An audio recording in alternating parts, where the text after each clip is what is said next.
Tag question. Birds can fly. পাখিরা উড়তে পারে।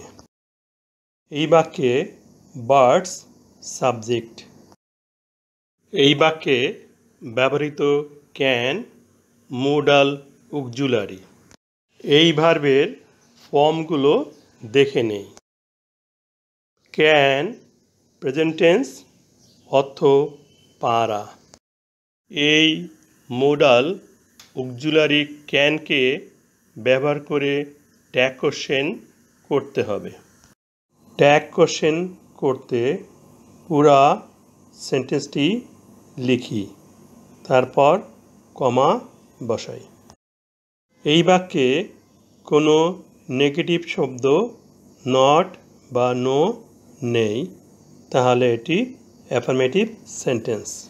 সেন্টেন্সটি অ্যাফার্মেটিভ থাকলে নেগেটিভ আনসার হবে। যেহেতু সেন্টেন্সটি অ্যাফার্মেটিভ, উত্তরে নেগেটিভ হবে। হবে ক্যানট। ক্যানের সাথে নট সংক্ষিপ্তভাবে কমার পরে বসবে। এরপর বাক্যের সাবজেক্ট বার্ডস নাউন ওয়ার প্রোনাউন দিয়ে বসবে। সবশেষে প্রশ্নবোধক চিহ্ন বা নোট অফ ইন্টারোগেশন চিহ্ন বসাতে হবে। পাখিরা উঠতে পারে। পারে না কি?